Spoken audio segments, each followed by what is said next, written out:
Bom, eu nasci em Vaz Lobo, né? Sou filho de um administrador e de uma empresária. Fui ajudado aí a ser criado pela avó, tenho uma segunda mãe que é uma pessoa que eu amo demais. Sou o filho mais velho de uma família pequena, nós somos uma família de classe média. Antes nós éramos média mesmo. E eu tenho muitas lembranças bacanas assim da minha infância, sabe? E acho que o que mais causa estranheza nas pessoas, principalmente quem me pergunta sobre a área que eu atuo, a forma que eu atuo, é que as pessoas perguntam sempre: ah, você tem alguma coisa estranha para contar, alguma coisa ruim, alguma coisa que aconteceu e, sei lá, alguma história triste para contar? E eu sou o cara que não tem uma história triste para contar. Acho que eu não passei por nada que fosse tão diferente ou que pudesse me traumatizar. E isso causa muito mais estranheza nas pessoas. Talvez se eu tivesse num programa televisivo com uma geladeira vazia sendo exibida, as pessoas pudessem compreender por que esse cara está querendo despender tanto tempo para poder fazer as coisas que eu faço.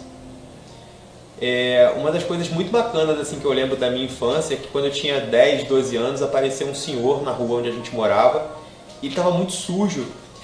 E aí ele teve um lapso qualquer de memória e ele disse que ele queria encontrar a família, não sabia como é que ele fazia para poder encontrar no endereço que ele tinha em mente. E aí meus amigos todos ficaram com medo, né? Imagina, a gente era criança. E eu consegui um outro amigo e a gente levou esse senhor até um táxi e a gente levou esse senhor até o endereço onde ele falou que ele morava. Resumo da história, a gente ficou rodando em Jacarepaguá tentando encontrar o endereço onde ele disse que morava. Ele não era aquele endereço.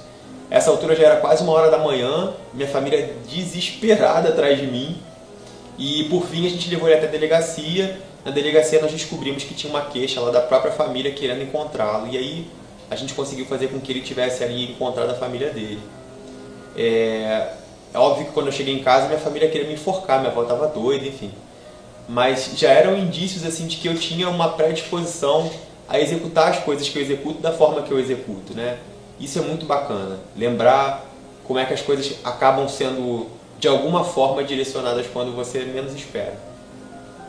Eu lembro de uma passagem do início da minha vida profissional, porque eu comecei trabalhando na Prefeitura do Rio de Janeiro, quando eu tinha 18 para 19 anos, e no serviço público, infelizmente, a demanda de trabalho é muito grande e as pessoas que na verdade, estão disponíveis para poder executar esse serviço nem sempre são suficientes.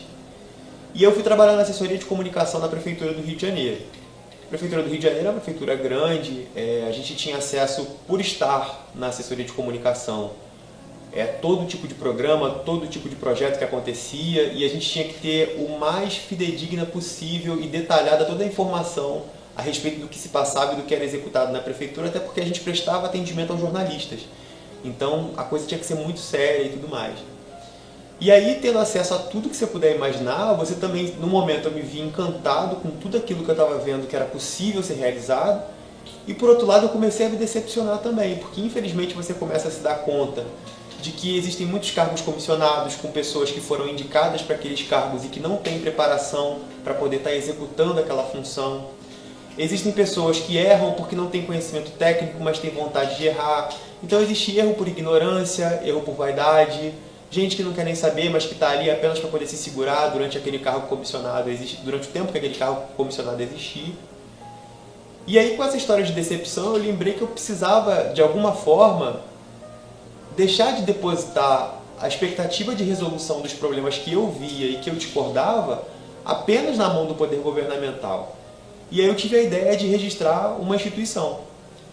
A partir daí eu comecei a me envolver com dezenas de projetos. A essa altura eu já tinha sido transferido na prefeitura para um outro programa que chamava-se PROAP 2, que era o antigo Favela Bairro. Tive acesso nesse programa a uma série de capacitações promovidas pelo Banco Interamericano de Desenvolvimento.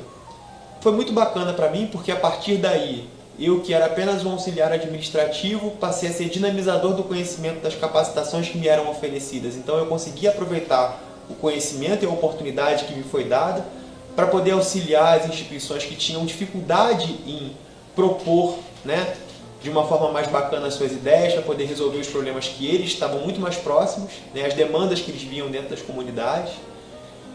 E eu lembro que eu fiz uma pesquisa com população em situação de rua porque eu queria entender particularmente porque era tão difícil ressocializar essas pessoas.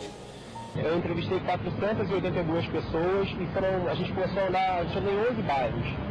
E, na verdade, assim, o que me motivou a fazer isso é porque eu vi as mesmas pessoas nas ruas todos os dias. Eu vejo que tem equipe de abordagem, eles levam as pessoas para o centro de triagem. Então, o que está acontecendo que essa galera está na rua ainda? E nesse momento, assim, em busca de muitas respostas, eu já tinha feito várias entrevistas com quem estava em situação de rua, inclusive. Eu lembro de ter agendado uma reunião com um secretário de assistência social e isso me marcou para sempre, assim. Ele sentou na minha frente, desabotou o paletó e aí ele falou assim: eu acho que você é um rapaz bem apessoado, que você é um rapaz que tem boa instrução, você fala bem.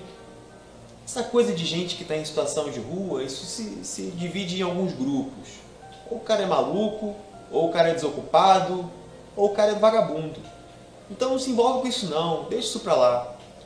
E aquilo me marcou de tal forma que se o cara que está ali, né, na gestão, se ele não acredita, como é que ele vai conseguir resolver qualquer coisa? Podia estar, na verdade, ajudando essa pessoa a estar reinserida aí no referencial social e familiar sadio, né? E a gente vê um gasto de dinheiro excessivo sem essa finalidade. E naquele momento eu percebi que eu não encontraria as respostas que eu estava procurando ali. E que eu precisava ir para outro lugar, que eu precisava registrar sim uma instituição para poder ter ferramentas, para poder ser independente e poder atuar nessas questões de uma forma mais efetiva. E foi o que eu fiz. A partir daí eu comecei a pensar na ideia de criar um portal de responsabilidade social. E é engraçado porque a maior parte das pessoas que sabiam que eu queria interagir com o terceiro setor sempre diziam aquelas máximas, né, de que é muito melhor você dar a vara para a pessoa pescar ao invés de entregar o peixe nas mãos da pessoa. Eu comecei a perceber que isso na verdade era uma grande frase de efeito moral que não propunha nada.